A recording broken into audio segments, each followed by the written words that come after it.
അപ്പോൾ ഈ അടുത്ത് വീണ്ടും വെജിറ്റേറിയൻ്റെ പേരിൽ കുറേ കോൺട്രവേഴ്സീസും കുറേ ഡിസ്കഷൻസൊക്കെ നടക്കുന്നുണ്ട്. അപ്പോൾ അതിൻ്റെ സത്യാവസ്ഥ എന്താണെന്നൊന്ന് പറയാമോ? സത്യം പറഞ്ഞാൽ ആദ്യമേ ഞാൻ നിങ്ങൾക്ക് നന്ദി പറയണം. അത് ഇങ്ങനെയൊരു സിറ്റുവേഷൻ വളരെ ചിലർ സോഷ്യൽ മീഡിയയിൽ ഉണ്ടാക്കി വെച്ചപ്പോൾ സത്യം അറിയാൻ നിങ്ങൾ ഓടിയെത്തിയല്ലോ. എൻ്റെ ഒരു ഗതികേടെന്ന് പറയാം. ഞാനിപ്പോൾ ഭയങ്കര ദൈവവിശ്വാസിയാണ്. എന്തൊക്കെ എന്നെ ആരൊക്കെ പറഞ്ഞാലും ഞാൻ മാക്സിമം സഹിക്കുന്ന ഒരാളാണ്.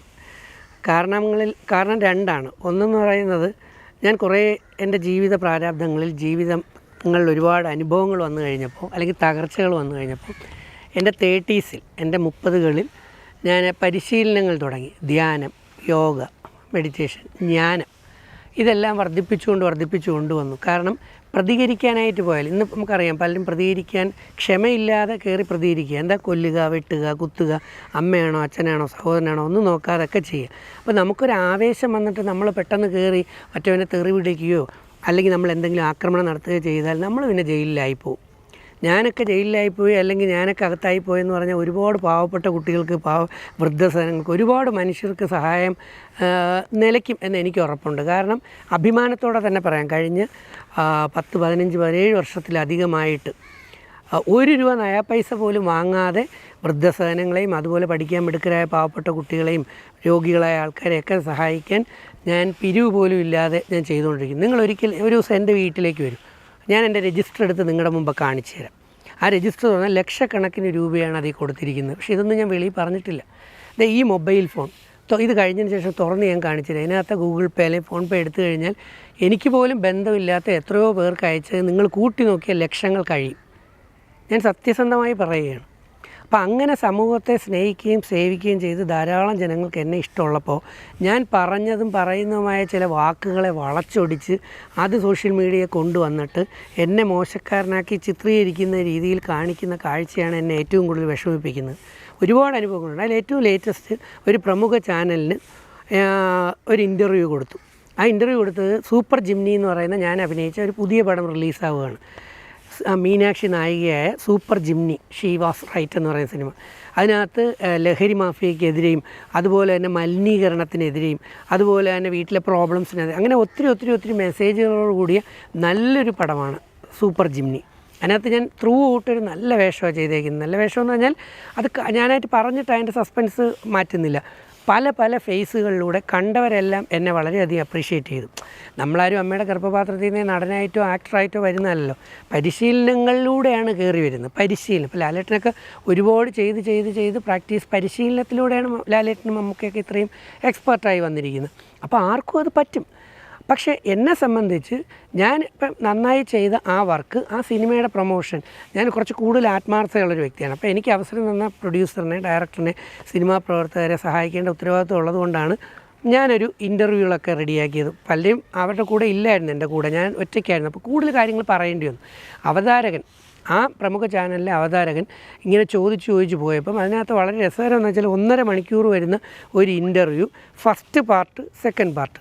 ഈ ഫസ്റ്റ് പാർട്ട് എന്ന് പറയുന്നത് എന്നെ വെൽക്കം ചെയ്യുന്നതാണ്. വീഡിയോ കാണുമ്പോൾ തന്നെ അറിയാം എന്നെ വെൽക്കം ചെയ്യുന്നതാണ്. അതിലൂടെ പതുക്കെ കാര്യങ്ങൾ ചെയ്ത് കയറിപ്പോവാണ്. അത് കഴിഞ്ഞ് സെക്കൻഡ് പാർട്ട് എന്ന് പറയുമ്പോൾ ക്ലൈമാക്സ് സ്റ്റേജിലേക്ക്, ലാസ്റ്റിലേക്ക് എൻഡ് ചെയ്യുക. അപ്പോൾ ഇങ്ങനെ കയറിപ്പോകുന്ന സമയത്ത് ഇത് കഴിഞ്ഞ് നല്ല ഹാപ്പി ആയിട്ട് ഞങ്ങളത് എൻഡ് ചെയ്തു. അത് കഴിഞ്ഞ് അത് അത് എയർ ചെയ്ത് കഴിഞ്ഞപ്പോൾ അവരെന്ത് ചെയ്തു എന്ന് പറഞ്ഞാൽ സെക്കൻഡ് പാർട്ട് എടുത്ത് ആദ്യം ഇട്ടു. സെക്കൻഡ് പാർട്ടിനെ ആദ്യം ഇട്ട് കഴിഞ്ഞിട്ട് അതിൽ പാർട്ട് 1 എന്ന് കൊടുത്തു. എന്നാൽ താഴെ ആ തമ്പനയിലെ താഴെ ഒറിജിനലിൽ പാർട്ട് 1 എന്ന് കിടപ്പുണ്ട്. സെക്കൻഡ് പാർട്ടിനെ എടുത്ത് ആദ്യം ഇട്ടു. പാർട്ട് 1 എന്ന് മുകളിൽ ഒരു റെഡ് ലെറ്ററിൽ എഴുതി കാണിച്ചുകൊണ്ട് ഫസ്റ്റ് പാർട്ടിനെ എടുത്ത് സെക്കൻഡ് ഡേയിൽ സെക്കൻഡ് പാർട്ട് എന്ന് പറഞ്ഞിട്ടു. അപ്പം അത് തെറ്റിദ്ധരിക്കപ്പെട്ടു. ആദ്യം വന്നതിൽ എങ്ങനെയാണ് ഏറ്റവും ലാസ്റ്റിൽ കിടക്കുന്ന ക്ലൈമാക്സ് സ്റ്റേജിലെ കാര്യങ്ങളാണ്. അതിനകത്ത് പറഞ്ഞു പോകുന്നതിന് മുമ്പ് തന്നെ ഈ ലഹരിക്കെതിരെയും അല്ലെങ്കിൽ മറ്റ് ലൈംഗികത സമൂഹത്തിൽ വളരെയധികം കൂടി വരുന്നു. അത് ഏറ്റവും പ്രധാനപ്പെട്ടൊരു സംഭവമാണ്. കുട്ടികൾക്കിടയിൽ പോലും റീൽസ് ഉൾപ്പെടെയുള്ള, നമ്മൾ നോക്കിക്കഴിഞ്ഞാൽ ഇൻസ്റ്റഗ്രാം നിരോധിക്കണമെന്ന് ഞാൻ പറയില്ല, പക്ഷേ ഞാൻ ശക്തമായി പറയുന്നു, ഇൻസ്റ്റഗ്രാം റീൽസുകൾ നിരോധിക്കുക തന്നെ വേണം. ഇല്ലെങ്കിൽ നമ്മുടെ പാവം കുട്ടികൾ വഴിതെറ്റി പോകുന്നുള്ളതിന് യാതൊരു സംശയമില്ല. കാരണം പലരുടെയും കൈകളിലെ മൊബൈൽ ഫോണാണ്. അച്ഛനും അമ്മയും ജോലിക്ക് പോകും.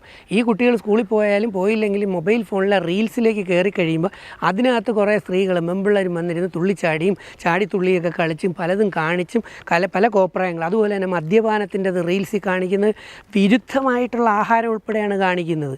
ആ ഓരോ മദ്യം എടുക്കുക, അതിനകത്തോട്ട് ആൽക്കഹോളാണ് മദ്യം എന്ന് പറയുന്നത്, അതിനകത്തേക്ക് ഓറഞ്ച് പിഴിഞ്ഞ് അല്ലെങ്കിൽ ആസിഡ് ആയിട്ടുള്ള സാധനങ്ങളൊക്കെ അപ്പം തന്നെ ആൽക്കഹോളും ആസിഡും കൂടെ മിക്സ് ചെയ്ത് ആൾഡിഹൈഡ്, ഇതൊന്നും ഈ പാവം കുട്ടികൾക്കറിയില്ല. തെറ്റിദ്ധരിപ്പിച്ചുകൊണ്ട് രസകരമായ പ്രലോഭനങ്ങൾ കാണിച്ചുകൊണ്ട് എങ്ങനെയും പണം ഉണ്ടാക്കണമെന്ന ഒരൊറ്റ ആഗ്രഹം മാത്രം കാഴ്ചവെച്ചുകൊണ്ട് കുറച്ച് മീഡിയക്കാർ, നിങ്ങളൊന്നുമല്ല, നല്ല മീഡിയക്കാർ ധാർമ്മികമായി പ്രവർത്തിക്കുന്ന ഒരുപാട് പേര് നമ്മുടെ സോഷ്യൽ മീഡിയയിലുണ്ട്. പക്ഷേ എങ്ങനെയും പണം ഉണ്ടാക്കണമെന്ന് പറഞ്ഞ് കുട്ടികളെയും വ്യക്തികളെയും തെറ്റിദ്ധരിപ്പിച്ചു. അതുപോലെ തന്നെ ചില ചർച്ചക്കാർ വന്നിരുന്നുകൊണ്ട് പറയും കുട്ടികളെ ഇഷ്ടം പോലെ ലൈംഗികത വിട്ടോളൂ, അല്ലെങ്കിൽ മാസ്റ്റർബേഷന് വിട്ടോളൂ, അല്ലെങ്കിൽ അവർ കുടിച്ചോട്ടെ, അവർ കളിച്ചോട്ടെ, അവരെ അഴിച്ചു വിട്ടോളൂ. ഇങ്ങനെ പോകുമ്പോൾ വിശുദ്ധ ഖുർആൻ പറഞ്ഞ കണക്ക് ജനങ്ങളിൽ ധാരാളം പേരും തോന്നിയവാസികളായി മാറുന്നു. നിയന്ത്രണമില്ലെങ്കിൽ ആർക്കും അപകടം പറ്റും. BMW കാറിലാണ്, ഏത് കാറിലാണെങ്കിലും എഴുതി വെച്ചിട്ടുണ്ട് സ്പീഡെന്ന് പറയുന്നത് 200 കിലോമീറ്റർ 250 കിലോമീറ്റർ ഉണ്ട്. ആ ലെവലിൽ നമ്മുടെ റോഡിൽ വിടാൻ പറ്റുമോ? 80-100 കിലോമീറ്റർ അതിനപ്പുറത്തോട്ട് പോകാൻ വെച്ചേക്കുന്ന ബോർഡിനപ്പുറത്തേക്കാണ് പോകണമെങ്കിൽ ഫൈൻ അടിച്ച് തരും. എന്തിനാണ് ഈ ഫൈൻ അടിച്ച് തരുന്നത്? സ്വന്തം ജീവിതം രക്ഷിക്കാനും ജീവൻ രക്ഷിക്കാനും നാട്ടുകാരുടെ ജീവൻ രക്ഷിക്കാനും വേണ്ടിയാണ്. അപ്പോൾ നമ്മുടെ ശരീരത്തിനൊരു നിയന്ത്രണം വേണം. അപ്പോൾ കുട്ടികൾ നിയന്ത്രണം പാലിച്ചേ പറ്റൂ, എന്നാലേ അവർക്ക് വിജയിക്കാൻ പറ്റൂ. ഇല്ലെങ്കിൽ 5 പഠിക്കുന്ന കുട്ടി, 6 പഠിക്കുന്ന കുട്ടി ഹൈസ്കൂളിൽ എത്തുമ്പോഴത്തേക്ക് ബേസ് ഇല്ലാതെ പോവും. ഹൈസ്കൂളിൽ ബേസ് ഇല്ലാതെ +2 പോവും. എന്നിട്ട് പഠിക്കാത്ത കുട്ടി എന്ന് പറഞ്ഞ് ആ കുട്ടികളെ കുറ്റപ്പെടുത്തിയിട്ട് കാര്യമില്ല. ഇപ്പം തന്നെ ഒരു കുട്ടിയെ നമ്മൾ പ്രിൻസിപ്പലിനോട് കയർത്തു എന്ന് പറഞ്ഞ് കുറേ പേര് അതിന് കുറ്റം പറഞ്ഞു. പക്ഷേ ആ കുട്ടികളെ നമ്മൾ കുറ്റം പറയുന്നതിന് മുമ്പ് ആ കുട്ടിയുടെ ജീവിത സാഹചര്യം, ആ കുട്ടികളുടെ വീട്ടിലെ അവസ്ഥ, ഇതെല്ലാം നമ്മൾ പോയി ഒന്ന് മനസ്സിലാക്കുകയാണെങ്കിൽ കൃത്യമായിട്ട് നമുക്ക് മനസ്സിലാകും ആ കുട്ടി ഇങ്ങനെ ആവാൻ കാരണം എന്തായാലും ഒരു അമ്മയുടെ വയറ്റിൽ നിന്ന് ഒരു മോശമായ കുട്ടി വരുന്നില്ല.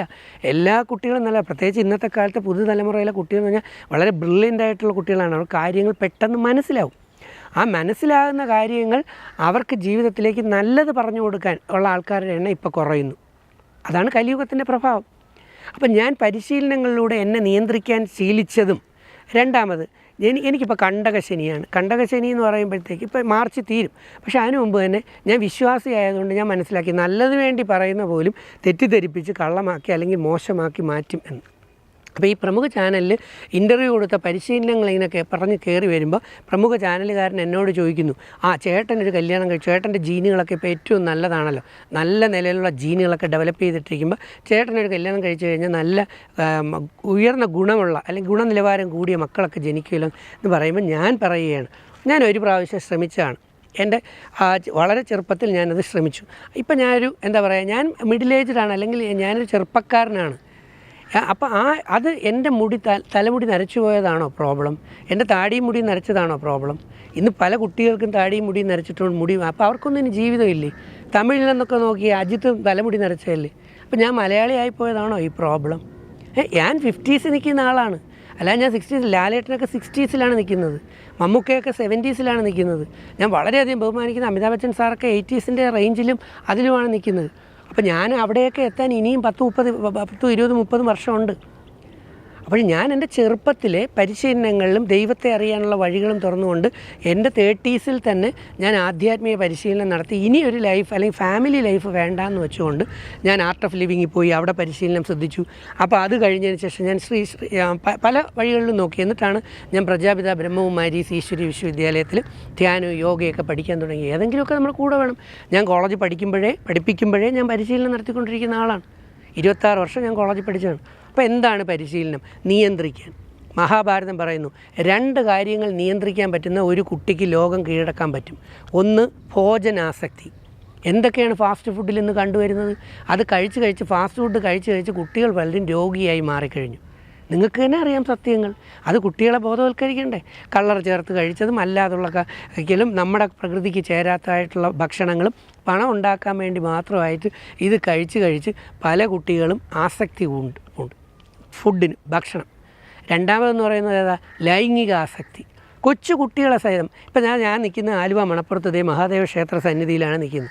മഹാദേവൻ്റെ അവിടുത്തെ വിഗ്രഹത്തിൽ, ശിവലിംഗത്തിൽ ഏകദേശം 21 ദിവസം ഇട്ട് പൂജിച്ച രുദ്രാക്ഷമാണ് എൻ്റെ കഴുത്തിൽ കിടക്കുന്നത്. കൊന്തയുണ്ട്. എനിക്ക് ബൈബിളും ഖുറാനും വേദവും എല്ലാം നന്നായിട്ടറിയാം. പക്ഷെ ഞാൻ ബയോളജി സാറാണ്. ആ ബയോളജിയിലെ നിയന്ത്രണവും ഈ ആധ്യാത്മികതയും കൂടെ ചേർത്ത് വെച്ചപ്പോൾ ഒരു കുട്ടിക്ക് നന്നായിട്ട് ആ കുട്ടിക്ക് തന്നെ നിയന്ത്രിച്ച് കയറിപ്പോകാൻ അറിയാമെന്നുള്ള വഴി ഞാൻ കണ്ടെത്തി. അങ്ങനെ നമ്മുടെ കുട്ടിക്ക് ധ്യാനവും യോഗയും ജ്ഞാനവും ആയിട്ടുള്ള പരിശീലനങ്ങളൊക്കെ കൂടെ കൊടുത്ത് ആ കുട്ടിയെ പഠിപ്പിച്ചു കൊണ്ടുപോയാൽ ആ കുട്ടിക്ക് IAS IPS IFS ഡോക്ടറും ഏത് ഉയർന്ന ലെവലിലെത്താൻ പറ്റും. ഇല്ലെങ്കിൽ ആ കുട്ടിക്ക് നിയന്ത്രണമുള്ളൊരു വ്യക്തിയാവാൻ പറ്റും. അല്ലാതെ കുട്ടികൾ ബഹളം ഉണ്ടാക്കിയിട്ട് അല്ലെങ്കിൽ കൺട്രോൾ ഇല്ലാതെ പ്രവർത്തിച്ചിട്ട് അവരെ കുറ്റം പറയുന്നതിന് മുമ്പ് അവർക്ക് നമ്മൾ പരിശീലനം കൊടുക്കണം. അപ്പോൾ ഈ ചോദ്യകർത്താവ് എന്നോട് ചോദിക്കുമ്പോൾ ഞാൻ അയാളോട് പറയുകയാണ്, എനിക്കിനി ഫാമിലി ലൈഫിനോട് താല്പര്യമില്ല. കാരണം ഞാൻ പരിശീലനത്തിലൂടെ എൻ്റെ ബോഡിയെ ഞാൻ എറക്റ്റൈൽ ഡിസ്ഫങ്ഷൻ ആക്കി വെച്ചു. ഇംഗ്ലീഷിൽ പറഞ്ഞാൽ പലർക്കും മനസ്സിലാകാത്തതുകൊണ്ട് ബൈബിൾ വചനം ഞാനൊന്ന് ഉദ്ധരിച്ചു. ബൈബിളിൽ യേശുദേവൻ പറയുന്നുണ്ട് ഷണ്ടറായി ജനിക്കുന്നതുകൊണ്ട്. കാരണം എറക്റ്റൈൽ ഡിസ്ഫങ്ഷനാണ്, അവരെ സംബന്ധിച്ച് ആക്ടിവേഷൻ ഇല്ല. 2 മതിലുചാട്ടം ഒരുപാട് മോശപ്പെട്ട പരിപാടി കാണിക്കുമ്പോൾ നാട്ടുകാർ ഷണ്ടരാക്കും അല്ലെങ്കിൽ എറക്റ്റൈൽ ഡിസ്ഫങ്ഷനിലാക്കും. 3 ദൈവരാജ്യത്തെ പ്രതി നമ്മുടെ ലൈഫിലേക്ക് വേണമെങ്കിൽ ചെറുപ്പത്തിലേ തുടങ്ങാം. അതാണ് അച്ഛന്മാർ, പള്ളിയിലച്ഛന്മാർ, സിസ്റ്റർമാർ, അതുപോലെ തന്നെ യോഗിവര്യന്മാർ, സന്യാസി ശ്രേഷ്ഠന്മാർ, ആധ്യാത്മികത പഠിക്കുന്ന എല്ലാവർക്കും, ഞാൻ പറഞ്ഞ കാര്യങ്ങൾ മുഴുവൻ ചിന്തിക്കുന്നവർക്കും ആ വീഡിയോ മുഴുവൻ കണ്ടവർക്കും ആധ്യാത്മികത അറിയാമെന്നുള്ളവർക്കും കൃത്യമായിട്ട് അറിയാം. ലൗകിക ലൈഫ് ഏറ്റവും ഭംഗിയായി ആസ്വദിച്ച് ഇവിടെ തന്നെ സ്വർഗീയ ജീവിതം കൊണ്ടുവരാൻ ഏറ്റവും എളുപ്പമായി അല്പം ആധ്യാത്മികത കൂടെ പഠിക്കുന്നതാണ്. ആത്മാവിനെക്കുറിച്ചുള്ള അറിവാണ്, അല്ലാതെ ശരീരത്തിനെക്കുറിച്ച് മാത്രമല്ല. അപ്പം നമ്മളെക്കുറിച്ച് നമ്മൾ പഠിക്കണം. ആരാണ് നമ്മൾ? അപ്പോൾ എന്താണ് നമ്മുടെ ലക്ഷ്യം? നമ്മുടെ ലക്ഷ്യം കുറേ ക്ലാസ്സും കട്ട് ചെയ്ത് കറങ്ങി തിരിഞ്ഞ് കിടന്ന് മൊബൈൽ ഫോൺ. ഇപ്പോൾ ഇങ്ങനെ നമ്മൾ തോന്നിയവാസിയായി കഴിഞ്ഞാൽ അടുത്ത പ്രശ്നം എന്താണെന്നറിയാമോ? ഈ ഇപ്പോഴത്തെ യുവതലമുറ, ഈ പുതിയ തലമുറ എന്ന് പറഞ്ഞാൽ പുതിയ കുട്ടികളെ അല്ല ഞാൻ പറയുന്നത്, പഴയ തലമുറയിലെ കുറേ ആൾക്കാർ പോലും എല്ലാം നഷ്ടപ്പെട്ടതിൻ്റെ വാശിക്കും വൈരാഗ്യത്തിനും. ഇന്ന് ചെന്താമര എന്ന് പറഞ്ഞ് വെട്ടിക്കൊന്നിട്ട് 2 പേരെ കൊന്നിട്ട് അയാളെക്കുറിച്ചുള്ള ഇൻ്റർവ്യൂ നടക്കുമ്പോൾ അയാൾ എഴുതി കാണിക്കുന്നതാണ് അയാൾക്ക് വൈരാഗ്യമാണ്, എല്ലാവരോടും വെറുപ്പാണ്. അപ്പോൾ ചില മനുഷ്യർക്ക് ഇങ്ങനെ മറ്റുള്ളവരോട് വെറുപ്പ് കൂടിക്കഴിയുമ്പം അവർ ജ്യൂസിൽ വിഷം കലക്കി കൊടുക്കുക, അവർ വെട്ടിക്കൊല്ലുക, അവർ വളരെ വിദഗ്ധമായിട്ട് കൂടെയുള്ളവരെ കൊല്ലുക അല്ലെങ്കിൽ മറ്റുള്ളവരെ കൊല്ലുക, എന്നിട്ട് കാട്ടിൽ കയറി പോവുക, മലയിൽ കയറി പോവുക, രഹസ്യമായി പതുങ്ങിക്കളയുക. യഥാർത്ഥത്തിൽ സ്നേഹിക്കാൻ പഠിപ്പിക്കണം. ഇതിന് വേറൊരു തലത്തിലല്ല എടുക്കേണ്ടത്. കുട്ടികളിൽ നല്ല സ്നേഹം വളർത്തിയെടുക്കണം, നല്ല സുഹൃത്ത് ബന്ധങ്ങൾ വളർത്തിയെടുക്കണം, നല്ല നന്മകൾ വളർത്തിയെടുക്കണം. അതെവിടെ നിന്നേ കിട്ടൂ? Physics, chemistry, biology, English, mathematics നിന്നാണോ കിട്ടുന്നത്? അല്ല, അത് കിട്ടുന്നത് ബൈബിളിൽ നിന്നും ഖുറാനിൽ നിന്നും മഹാഭാരത, രാമായണം, ആധ്യാത്മിക നോളജാണ്. ആധ്യാത്മികത എന്ന് പറഞ്ഞാൽ ഇവിടെ കുറേ പേർക്ക് ചൊറിഞ്ഞുകൊണ്ട് കയറി വരും. കുറേ നിരീശ്വരവാദികൾ ഇങ്ങോട്ട് കയറി വരും, അല്ലെങ്കിൽ കുറേ യുക്തി ഇല്ലാത്ത കുറച്ച് യുക്തിക്കാരന്മാർ ഇങ്ങോട്ട് കയറി വരും. എന്ത് യുക്തി? സ്വന്തം ഇന്ദ്രിയങ്ങളെ നിയന്ത്രിച്ച് വെക്കണമെങ്കിൽ നമ്മൾ ആരാണ് എന്നുള്ള തിരിച്ചറിവ് കൂടെ നമുക്കുണ്ടായി ധ്യാനവും യോഗയും മെഡിറ്റേഷനും എല്ലാം മുമ്പോട്ട് പോയി കഴിഞ്ഞാൽ എനിക്കറിയാം. ഞാൻ മുമ്പ് നിയന്ത്രണമില്ലാതെ ഓടിക്കൊണ്ടിരുന്ന എനിക്ക് ഇപ്പോൾ ഇത്രത്തോളം ആരൊക്കെ എന്തൊക്കെ പറഞ്ഞ് പരിഹസിച്ചാലും ഞാൻ എന്താ ചെയ്യാറുള്ളത്? ആത്മാവിനെ നിയന്ത്രിച്ചിരിക്കും. പക്ഷേ സത്യം ജനങ്ങളിൽ എത്തിക്കണ്ടേ? അപ്പോൾ ഈ എറക്റ്റൈൽ ഡിസ്ഫങ്ഷൻ ഞാൻ ആക്കി വെച്ചിട്ടുണ്ട് 90%. ഇങ്ങനെയാണ് പറഞ്ഞത്, 90%. ഇനി എനിക്കൊരു ലൗകിക ഫാമിലി ലൈഫ് വേണ്ടാന്ന് വെച്ചു ഞാൻ എന്നെ എറക്റ്റൈൽ ഡിസ്ഫങ്ഷൻ എന്ന് പറയുന്ന ആ ഒരു ഷണ്ടത്വം എന്ന് മലയാളമാക്കി പറയുമ്പോൾ അല്ലെങ്കിൽ ഉദാഹരണം കുറച്ച് വെച്ചു. അത് നല്ല കാര്യമല്ലേ? ഞാൻ ആരെയും പീഡിപ്പിച്ചെന്നോ ബലാത്സംഗം ചെയ്തെന്നോ ഞാൻ ആരെയും നശിപ്പിക്കാൻ നടന്നൊന്നുമില്ലല്ലോ. ഞാൻ മറ്റുള്ളവർക്ക് നന്മ മാത്രമേ ചെയ്യുന്നുള്ളൂ. പണം കൊടുത്ത് ലാവിഷായിട്ട് സഹായിക്കുന്നു. എന്നാൽ കഴിവുള്ള രീതിയിലുള്ള റെക്കമെൻഡേഷനും സഹായങ്ങളും കൊടുക്കുന്നുണ്ട്. സൗജന്യമായി ഞാൻ പഠിപ്പിക്കുന്നുണ്ട്. പലയിടത്തും 2000-ഓളം കൗൺസിലിംഗ് ഷോ നടത്തി. ഈവൻ പലരും കൗൺസിലിംഗ് ഷോ 4 മണിക്കൂർ 5 മണിക്കൂർ 25,000 1 ലക്ഷം രൂപ വെച്ച് വാങ്ങിക്കുമ്പോൾ ഞാൻ 10 നയ പൈസ ചോദിച്ച് വാങ്ങിച്ചിട്ടില്ല. ചിലപ്പോൾ വണ്ടിക്കൂലിക്ക് വെള്ളം തരും, പെട്രോൾ അടിക്കാൻ വല്ലതും തരും, കഴിക്കാൻ വല്ലതും തരും, ചില്ലറ തരും. ഞാൻ 10,000 രൂപ വെച്ച് വാങ്ങിച്ചിട്ടുണ്ടെങ്കിൽ പോലും 2000 ഷോയ്ക്ക് എനിക്ക് കോടികളാണ്. അപ്പം ഞാനൊരു പ്രവാചക ചര്യ പോലെ ഒരു ജീവിതം നയിച്ച് കൊണ്ടുപോകുന്ന ആളാണ്. എന്നെ സ്നേഹിക്കുന്ന ഒരുപാട് ജനങ്ങളുണ്ട്. അപ്പോൾ ഇവിടെ കഴിഞ്ഞ ദിവസം ഈ ഒരു ചാനൽ ചർച്ചയിൽ ഞാൻ ആ ചാനൽ അവതാരകനോട് പറയാണ്, എൻ്റെ നിയന്ത്രണം, ഞങ്ങൾ കമ്പനിയാണ്, ആ ഒരു ഫ്രണ്ട്ഷിപ്പാണ് ആ അവതാരകനോട്. എല്ലാ യൂട്യൂബ് എല്ലാ മീഡിയക്കാരുമായിട്ട് ഞാൻ നല്ല കമ്പനിയാണ്. അപ്പോൾ ഇൻഡിവിജ്വലി ഈ അവതാരകന് ഞാൻ കൊടുക്കുമ്പോൾ ഞാൻ പറയാണ്, എൻ്റെ നിയന്ത്രണം അറിയണമെങ്കിൽ നമുക്ക് 2 പേർ കൂടെ ഒരു പടം കാണാം, അല്ലെങ്കിൽ അശ്ലീലങ്ങൾ ഒരുപാടുള്ള സിനിമ നമുക്ക് 2 പേർ കൂടെ ന്യൂഡായിട്ടിരുന്ന് കാണാം. എൻ്റെ ഒരു രോമം പോലും അനങ്ങൂല ഞാൻ വിചാരിക്കാതെ. അപ്പോൾ 90% ഞാൻ എന്നെ നിയന്ത്രിച്ച് വെച്ചിരിക്കുന്നു എന്ന് പറയുമ്പോൾ 10% വേണമെങ്കിൽ എനിക്ക് ഫാമിലി ലൈഫിലേക്ക് പോകാൻ സാധ്യതയുണ്ട്. പക്ഷേ എൻ്റെ അനുഭവങ്ങൾ, നമ്മുടേതായ കഥകൾ, ഇപ്പം എനിക്ക് ഇനി സമൂഹത്തെ സേവിക്കണമെന്ന് മാത്രമേ ആഗ്രഹമുള്ളൂ. അത് ഹൃദയത്തിൽ നിന്നാണ് പറയുന്നത്. പക്ഷെ കുറച്ച് പേർക്ക് എന്നെ ഇഷ്ടപ്പെടുന്നില്ല. ഞാൻ എന്ത് തെറ്റ് ചെയ്തിട്ടാണ്? ഞാൻ ആരെയും ചതിച്ചിട്ടില്ല, ആരെയും പറ്റിച്ചിട്ടില്ല, എങ്ങും ആരെയും ദ്രോഹിക്കാൻ പോയിട്ടില്ല. എനിക്കിങ്ങോട്ട് തരാൻ മാത്രമേ ഉള്ളൂ. കടം വാങ്ങിച്ചത് തന്നെ ലക്ഷങ്ങളുണ്ട്, അത് തന്നെ തരാൻ ആവശ്യം പോലെയുണ്ട്. നിങ്ങൾ അന്വേഷിച്ച് നോക്കിക്കോളൂ.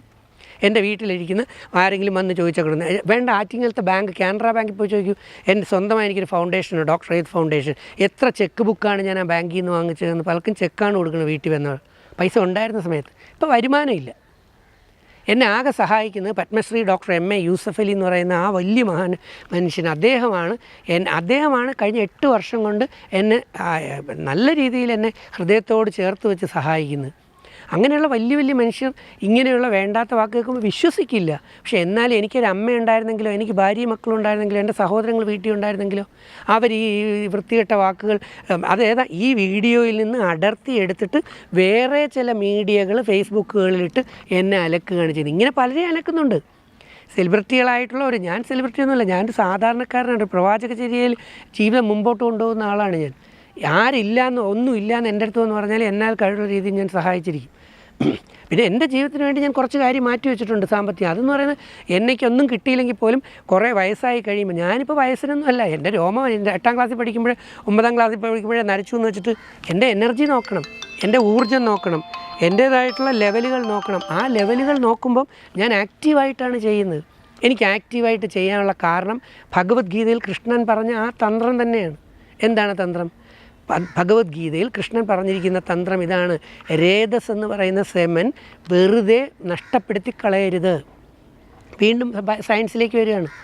ഒരു ആൺകുട്ടി സെക്ഷൽ അല്ലെങ്കിൽ ഒരു പുരുഷൻ സെക്സിലേക്ക് ഏർപ്പെട്ട് കഴിയുമ്പോഴത്തേക്ക് അയാളുടെ ബോഡിയിൽ നിന്ന് ഇജാക്കുലേഷനിലൂടെ കോടാനുകോടി സെമൻ ഒരു പ്രാവശ്യം പോകുമ്പോൾ തന്നെ പിന്നെ അയാൾ ക്ഷീണിക്കുകയാണ്, അല്ലാതെ വീണ്ടും കുതിരയെ പോലെ എനർജറ്റിക് ആവുമല്ല. അപ്പോൾ ഒരു കൈയില്ലാത്ത ചിലർ പോലും ചില പെൺകുട്ടികളെ പീഡിപ്പിച്ചില്ലേ, അവർക്ക് ആ ലിബിഡോ എന്ന് പറയുന്ന എനർജി എവിടെ നിന്നാണ് വരുന്നത്? സെക്സ് എനർജിയാണ്. ഈ എനർജിയെ ധ്യാനവും ജ്ഞാനവും യോഗയും പരിശീലനങ്ങളോട് നിയന്ത്രിക്കാൻ പറ്റൂ. ഇത് അറിവുള്ളവർക്കും ചിന്തയുള്ളവർക്കും അറിയാം. അപ്പോൾ കൈയില്ലാത്തവർ പോലും ചില പാവ പെങ്കൊച്ചുങ്ങളെ പീഡിപ്പിക്കുമ്പോൾ അതിൻ്റെ പവർ അത്രയും കൂടുതലാണ്. കൃഷ്ണൻ ഗീതയിൽ പറഞ്ഞ പോലെ സ്വന്തം ശരീരത്തിൽ നിന്ന് 5ാം ക്ലാസ് 6ാം ക്ലാസ് 7ാം ക്ലാസ്സിൽ പഠിക്കുന്ന 10 വയസ്സിൽ താഴെയുള്ള കുട്ടികൾ പോലും തൻ്റെ ശരീരത്തിൽ നിന്ന് ഈ റീൽസുകൾ ഉൾപ്പെടെയുള്ള കണ്ടുകൊണ്ട്, അശ്ലീല വീഡിയോകൾ കണ്ടുകൊണ്ട് അവരുടെ ശരീരത്തിൽ നിന്ന് അടുത്ത തലമുറ മക്കളാകേണ്ട ഈ സെമൻ എന്ന് പറയുന്നത് ഡെയിലി പലവട്ടം നഷ്ടപ്പെടുത്തി പോയി കഴിഞ്ഞാൽ കുറച്ച് കഴിഞ്ഞ് അങ്ങോട്ട് ചെല്ലുമ്പം ഉണ്ടാകുന്ന അവസ്ഥ എന്താണ്? 10-15 വർഷം കഴിയുമ്പം നമുക്ക് പണ്ട് ഇതറിയില്ലായിരുന്നു. ഇന്ന് ഡോക്ടർമാർ പറയുന്നു കൗണ്ടില്ല, ആക്ടിവിറ്റി ഇല്ല, മോട്ടിലിറ്റി ഇല്ല, ഗുണനിലവാരമുള്ള ബീജമില്ലാത്ത തലത്തിൽ സംഭവം ഇല്ലാതായി മാറും. നമുക്ക് പലർക്കും അറിയാം, നമ്മളൊക്കെ ജനിച്ചപ്പോൾ അല്ലെങ്കിൽ നമ്മുടെ മുൻ തലമുറകൾ പലരും ജനിച്ചപ്പോൾ അതിന് ശേഷമുള്ള പലരും ജനിച്ചപ്പോൾ അമ്മയും അച്ഛനും പറഞ്ഞു കുഞ്ഞിന് 4 കിലോ ഉണ്ട്, 3.5 കിലോ ഉണ്ട്, 3 കിലോ ഉണ്ട് എന്ന് പറഞ്ഞു. ഇന്ന് നിങ്ങൾ അന്ന് അന്വേഷിച്ച് നോക്കിയേ, ഇപ്പോൾ കഴിഞ്ഞ 5 വർഷം കൊണ്ടൊക്കെ ജനിച്ചുകൊണ്ടിരിക്കുന്ന പല കുട്ടികളുടെയും ഭാരം, വെയിറ്റ് ഒന്ന് നോക്കിയേ. പലയിടത്തും, എല്ലായിടത്തും അല്ല, പലയിടത്തും നിങ്ങൾക്ക് കാണാൻ പറ്റും 1 കിലോ, 1.5 കിലോ, 1.25 കിലോ. അപ്പോൾ അത്രയും ആ കുഞ്ഞിന് ഭാരം അല്ലെങ്കിൽ കുറഞ്ഞെങ്കിൽ അതിന് കാരണം കുഞ്ഞാണോ? അപ്പോൾ നമ്മൾ ചിന്തിക്കണം. അപ്പോൾ നമ്മൾ കഴിക്കുന്ന ഫാസ്റ്റ് ഫുഡുകളിൽ ഉപയോഗിക്കുന്ന ലഹരി പദാർത്ഥങ്ങൾ, നമ്മൾ ധരിക്കുന്ന ടൈറ്റ് അണ്ടർ ഗാർമെൻറ്റ്സ്, ടൈറ്റ് ഡ്രസ്സുകൾ, നമ്മുടെ മൊബൈൽ ഫോൺ കണ്ടിട്ടുണ്ടോ? പലരും മൊബൈൽ ഫോൺ ഇവിടെ 2 പോക്കറ്റിൽ കുത്തിക്കയറ്റിക്കൊണ്ട് നടക്കുന്നത്. ഇവിടെ ഓവറി എന്ന് പറയുന്ന പെൺകുട്ടിയുടെ 2 സൈഡിലായിട്ടിരിക്കുന്നു, ഇവിടെ പോക്കറ്റിൽ ടെസ്റ്റക്കിൾ ഇരിക്കുന്നു. എത്രയോ ഡോക്ടർമാർ പറയുന്നു മൊബൈൽ റേഡിയേഷനാണ്. ഈ റേഡിയേഷൻ ഫ്രീക്വൻസി എന്ന് പറയുന്നത് ഈ സ്പേമിനെയും ഓവത്തിനെയും ജനിതകപരമായി ഡാമേജ് ഉണ്ടാക്കുമെന്ന്. ഇത് ആര് കേൾക്കുന്നു? നമുക്ക് സമൂഹത്തിനോട് കമ്മിറ്റ്മെൻ്റ് ഇല്ലേ? പുതിയ തലമുറയോട് നമുക്കൊരു കമ്മിറ്റ്മെൻ്റ് ഇല്ലേ? അവരെ രക്ഷിക്കണ്ടേ? അവർ ഡാമേജ് ഇല്ലാതെ വളരണം. എൻ്റെ ലക്ഷ്യം അത്ര മാത്രമേ ഉള്ളൂ. പുതിയ തലമുറയിൽ ധാരാളം കുട്ടികൾ, എന്നുവെച്ചാൽ 10ാം ക്ലാസ്സിൽ താഴെ, +2 താഴെയുള്ള ഒരുപാട് കുട്ടികൾ എന്നെ സ്നേഹിക്കുന്നുണ്ട്. എൻ്റെ വീട്ടിൻ്റെ പുറവശത്തുള്ള ആറ്റിങ്ങിൽ ഒരു സ്കൂളിൽ ആ ടെമ്പോയിൽ കുട്ടികളെ കൊണ്ടുപോയി 4ലും 5ലും വിളിക്കുന്ന കുട്ടികളൊക്കെ ബസ്സിലൂടെ ടാറ്റ കാണിക്കും. രജിത് കുമാർ എന്ന് പറഞ്ഞ് ടാറ്റ കാണിക്കും, വളരെ സന്തോഷം തോന്നും. അപ്പോൾ നമുക്കൊരു ഉത്തരവാദിത്വ ബോധമുണ്ട്. അല്ലാതെ ചാനലുകൾ അവിടെ വന്നിട്ട് പിള്ളേർ തോന്നിയ പോലെ പോട്ടെ, തോന്നിയ പോലെ ഇട്ട് ഞാൻ കുട്ടികളെ നശിപ്പിക്കുകയല്ല വേണ്ടത്. അപ്പോൾ കുട്ടിക്ക് നിയന്ത്രണങ്ങൾ വീട്ടിൽ പരിശീലിപ്പിക്കണം. അതില്ലെങ്കിൽ എന്ത് പറ്റും? അതുപോലെ ജനിതക ഡാമേജ് വന്നാലോ? ഇപ്പോൾ ജനിക്കുന്ന പല കുട്ടികളിലും ജനിതക വൈകല്യങ്ങൾ എന്ന് പറയുന്നു. എന്തുകൊണ്ട് സംഭവിക്കുന്നു? അത് കുട്ടിയാണോ പ്രോബ്ലം? അപ്പോൾ കുട്ടിക്ക് നല്ലത് കഴിക്കാൻ കൊടുക്കണം, കുട്ടിക്ക് നല്ലത് കുടിക്കാൻ കൊടുക്കണം, നല്ല ചിന്തകൾ കൊടുക്കണം, നല്ല കൂട്ടുകെട്ടുകൾ കൊടുക്കണം, നല്ല രീതിയിലുള്ള സാഹചര്യങ്ങൾ ഒരുക്കി കൊടുക്കണം. അങ്ങനെ ആ കുട്ടികൾക്ക്, ആൺകുട്ടിയാവട്ടെ പെൺകുട്ടിയാവട്ടെ, അവർക്ക് സ്വയം നിയന്ത്രിക്കാൻ കഴിയുന്ന സാഹചര്യം ഒരുക്കി അവരങ്ങനെ പഠിച്ച് കയറിയിട്ട് സ്കൂള് കോളേജുകളിൽ പോട്ടെ. അവരുടെ പുറകെ പോകണ്ട. സ്കൂളിലും ഹൈസ്കൂളിലും +2നും കോളേജിലും ഒന്നും നമുക്ക് നമ്മുടെ പിള്ളേരുടെ പുറകെ പോകാൻ പറ്റത്തില്ല. പക്ഷേ അവർക്ക് കൊടുക്കേണ്ടതെല്ലാം കൊടുത്തിട്ടാണ് പാരൻസ് അവരെ വിടുന്നതെങ്കിൽ അവരുടെ ജീവിതം നശിക്കില്ല. അപ്പോൾ അങ്ങനെ നല്ലതുകൾ മാത്രം പറയുന്ന, ഞാൻ ഒരിക്കലും അധർമ്മം ചെയ്യില്ല. അതാ ഈ മാപ്സ്റ്റിക് മീഡിയയിലൂടെ തന്നെ ഞാൻ പറയുന്നു, ഞാൻ ഒരിക്കലും അധർമ്മം ചെയ്യില്ല, ഒരിക്കലും ചതിക്കില്ല, ഒരിക്കലും വഞ്ചിക്കില്ല, ഒരിക്കലും ദ്രോഹിക്കില്ല, ആരുടെയും പണം വാങ്ങിച്ചിട്ട് തിരിച്ചു കൊടുക്കാതിരിക്കില്ല, ഞാൻ ആർക്കും ഒരു ദോഷം ഉണ്ടാകുന്നത് ചെയ്യില്ല, നല്ലത് മാത്രം ചെയ്യുന്നൊരു വ്യക്തിയാണ്. അതിലെനിക്ക് അഭിമാനമുണ്ട്. അപ്പോൾ എന്നെയൊക്കെ ഇങ്ങനെ മോശപ്പെട്ടത് പറഞ്ഞു മോശക്കാരാക്കുമ്പോൾ ആരും വിശ്വസിക്കത്തില്ല. എന്നാലും എന്നെ സ്നേഹിക്കുന്നവർ പലരും എന്നെ ഫോൺ വിളിച്ച് പറഞ്ഞു, അയ്യോ രജിത്തേട്ടാ, രജി സാറേ ഇങ്ങനെ കേട്ടല്ലോ, അങ്ങനെ വല്ലതും ഉണ്ടോ? അതെന്ന് പറയുന്നത് എന്തായിരുന്നു? ആ ടോക്കിൻ്റെ 1.5 മണിക്കൂർ നീളുന്ന സംസാരത്തിൻ്റെ ഏറ്റവും അവസാനം ചാനൽ അവതാരകനോട് ഞാൻ പറയുന്നൊരു ബെറ്റാണ്, നമുക്ക് രണ്ടുപേർക്കും മത്സരിച്ച് നോക്കാം, എൻ്റെ ഒരു രോമം പോലും അനങ്ങാത്ത രീതിയിൽ. അപ്പോൾ അത് ഏതൊരു പുരുഷനും പറ്റും. പുരുഷനാണ് ഏറ്റവും കൂടുതൽ നിയന്ത്രിക്കേണ്ടത്. പെൺകുട്ടിയെ സംബന്ധിച്ച് അവർക്ക് നിയന്ത്രിക്കാൻ അറിയാം. അവർക്ക് ഡബിൾ എക്സ് ക്രോമസോം ഉള്ളത് കൊണ്ട് തന്നെ അവർക്ക് നിയന്ത്രണ കഴിവും സഹനശക്തിയും വളരെ കൂടുതലാണ്. പക്ഷേ ആൺകുട്ടികൾക്ക്, പുരുഷന്മാർക്കാണ് നിയന്ത്രണം കുറവ്. ആ പുരുഷന്മാർക്ക് നിയന്ത്രണം കുറച്ച് കൂട്ടാൻ വേണ്ടിയാണ് ജ്ഞാനവും ധ്യാനവും യോഗയും മെഡിറ്റേഷനും എല്ലാം വെച്ചേക്കുന്നത്. പെൺകുട്ടികളും അത് പഠിക്കുന്നത് വളരെ നല്ലതാണ്. എപ്പോഴും അടക്കവും ഒതുക്കവും എന്ന് പറയുന്നത് നമ്മുടെ ശാരീരിക അച്ചടക്കം. പട്ടാളത്തിൽ പോയാൽ എന്താ വേണ്ടത്? അച്ചടക്കമല്ലേ. പോലീസിൽ പോയാൽ എന്താണ്? അച്ചടക്കമല്ലേ വേണ്ടത്. അപ്പോൾ ഇതെല്ലാം വേണം. പക്ഷേ നമ്മളെന്ത് ചെയ്യുക? കുറച്ച് പേര് സോഷ്യൽ മീഡിയ കയറിയിരുന്ന് ആരെങ്കിലും നല്ലത് വല്ലതും പറഞ്ഞാൽ അതിനെ വലിച്ചു കീറി നശിപ്പിച്ച് മോശപ്പെട്ട പ്രവർത്തനങ്ങളും സംസാരങ്ങളും കാഴ്ചവെച്ച് അവരിങ്ങനെ എന്താ പറയുക, ഇസഡ് ജനറേഷൻ, ഇനിയൊരു തലമുറ ഇല്ലാത്ത രീതിയിൽ അടുത്ത തലമുറയെ നശിപ്പിച്ച് സൃഷ്ടിക്കുന്ന രീതിയിൽ ചിന്തകളെ മോശമാക്കി, പ്രവൃത്തികളെ മോശമാക്കി ഇങ്ങനെ പോകുന്നു. ഞാനൊരു കലാകാരനാണ്, 56 സർട്ടിഫിക്കറ്റുള്ള നല്ല നടനാണ്. കോളേജിൽ പഠിച്ചപ്പോൾ എനിക്ക് അവാർഡ് കിട്ടിയിട്ടുണ്ട്, സർട്ടിഫിക്കറ്റ് കിട്ടിയിട്ടുണ്ട്. പക്ഷെ പിന്നെ എൻ്റെ ജീവിത സാഹചര്യങ്ങളിൽ എനിക്ക് മുഖ്യധാരയിൽ എത്താൻ പറ്റാത്തതുകൊണ്ട് സിനിമയുടെ പുറകെ 10 വർഷം പണ്ട് നടന്നില്ല. ഇപ്പോഴാണ് എൻ്റെ സമയം വന്നത്. എന്നെ സഹായിക്കുന്ന ഒരുപാട് വ്യക്തികളുണ്ടാവും, അവസരങ്ങളുണ്ടാവും, എൻ്റെ പുതിയ പടങ്ങൾ വരുന്നു. പക്ഷേ ഞാൻ പടങ്ങൾ ചെയ്യുന്നതും ഞാൻ പറഞ്ഞില്ലേ, എനിക്ക് കിട്ടുന്നത് മാക്സിമവും സമൂഹത്തിലെ പാവപ്പെട്ടവരെ സഹായിക്കാൻ വേണ്ടിയാണ്. മാക്സിമവും എൻ്റെ ജീവിത സാഹചര്യത്തിന് വേണ്ടിയുള്ളത് മാറ്റിയിട്ട് മാക്സിമം. അങ്ങനെയുള്ള നിങ്ങൾ എനിക്ക് അവാർഡും അംഗീകാരവും ഒന്നും തന്നില്ലെങ്കിലും ഞാൻ ഒരു മലയാളി ആയിപ്പോയതുകൊണ്ടാണോ ഇത്രയും പീഡിപ്പിക്കുന്നതെന്ന് പോലും എനിക്ക് തോന്നിയിട്ടുണ്ട്. അലക്കുന്നതിനൊന്നും ഒരു ദാക്ഷിണ്യമില്ല. അതാ ബിഗ് ബോസ് ഷോ കഴിഞ്ഞിട്ട് ഞാൻ വന്നിട്ട് എത്രയോ 100 കണക്കിന് ചാനലുകൾക്കാണ് ഞാൻ ഫ്രീ ഇൻ്റർവ്യൂ കൊടുത്തത്. ഇന്ന് വരെ നിങ്ങളുൾപ്പെടെ ഒരിടത്തുനിന്ന് ഞാൻ 1 രൂപ നയ പൈസ വാങ്ങിച്ചിട്ടില്ല. ഞാൻ കേട്ടിട്ടുണ്ട് പലരും ഒരുപാട് പൈസ വാങ്ങുന്നു, ഞാൻ ചെയ്തിട്ടില്ല. അങ്ങനെ ഫ്രീ ഞാൻ കൊടുത്ത ചാനലുകൾ പോലും ഈ പറയുന്ന എന്നെ അപഹസിക്കുന്ന കളിയാക്കുന്നതിലിട്ടപ്പം നിങ്ങൾക്ക് വേദനയുള്ളൊരു കാര്യം കേൾക്കണോ? ഞാൻ കാലടി ശ്രീശങ്കര കോളേജിലാണ് പഠിപ്പിക്കുന്നത്. അവിടെ അധ്യാപകരുടെ വാട്സപ്പ് കൂട്ടായ്മയുണ്ട്, ഒഫീഷ്യലും ഉണ്ട്, അൺഒഫീഷ്യലും ഉണ്ട്. ആ ഒഫീഷ്യലിൽ നിന്ന് ഞാനൊക്കെ VRS എടുത്ത് ഇറങ്ങിയപ്പോൾ അതിൽ നിന്ന് മാറി. അൺഒഫീഷ്യൽ എന്ന് പറഞ്ഞാൽ നമ്മുടെ പേഴ്സണൽ കാര്യങ്ങൾ ഉൾപ്പെടെ കല്യാണം, കലാപരിപാടി, ഓട്ടം അല്ലെങ്കിൽ ടൂർ ഇതൊക്കെ ഇടുന്നതാണ്. അതിൽ ഈ വന്ന വീഡിയോ തമ്പനെയിൽ കൊണ്ട് മാത്രം, ആ വീഡിയോ പോലും തുറന്നു നോക്കാതെ ഞാൻ അങ്ങനെ എല്ലായിടത്തിലും ഷെയർ ചെയ്യും.